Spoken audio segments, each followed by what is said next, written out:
La Chine se félicite de la présence de son Excellence Monsieur Lutundula, vice-premier ministre et ministre des Affaires étrangères de la RDC, ainsi que des représentants du Rwanda et du Burundi à la présente séance. Nous remercions Madame Keita et les autres intervenants pour leur déclaration.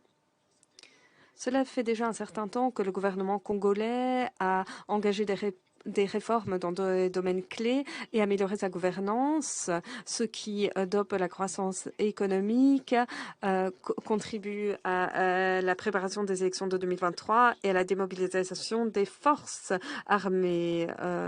Il est important de le souligner. Mais la situation sur le plan de la sécurité dans l'est du pays ne s'est pas améliorée alors que le M23 mène des attaques contre les FARDC, ce qui fait de nombreuses victimes et de nombreux déplacés et accentue la crise humanitaire et également assombrit les perspectives de développement régional. Il est important de désamorcer cette situation et de rétablir la stabilité le plus rapidement. Tous les groupes armés, y compris le M23, devraient cesser immédiatement les hostilités, rendre leurs armes sans condition, se retirer de leur position et s'engager dans le dialogue et le processus de DDR. Les pays de la région doivent respecter les intérêts et les préoccupations mutuelles de tout un chacun et œuvrer au dialogue et aux consultations et éliminer les menaces à la sécurité en prenant des mesures conjointe.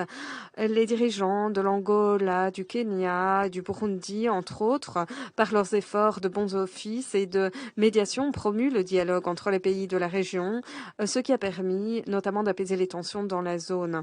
Le mini-sommet sur la paix et la sécurité dans l'est de la RDC s'est accompagné d'un calendrier de retrait du M23 des zones occupées. Et le troisième dialogue intercongolais dans le cadre du processus de Nairobi a permis au groupe armé de nouer un dialogue politique. Toutes ces initiatives régionales ont contribué grandement à désamorcer la situation et méritent d'être soulignées. Nous attendons avec intérêt que les résultats de ces réunion se matérialise.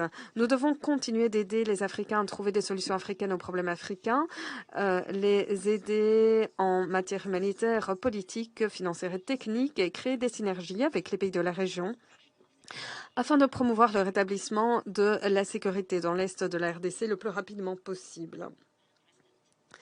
Madame la Présidente, selon diverses informations, les groupes armés, à l'instar du M23, détiennent des armes plus sophistiquées que les FARDC.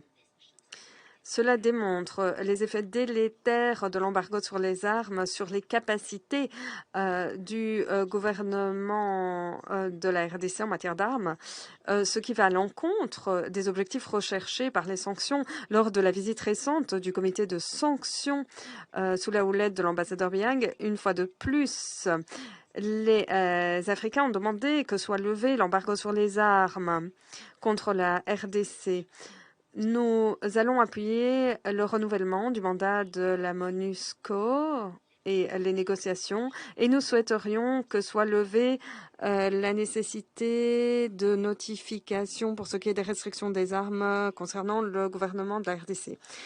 Sous la houlette de Mme Keita, la MONUSCO s'est heurtée à de grands défis, a joué un grand rôle dans le maintien de la paix et de la sécurité. Nous louons ces efforts.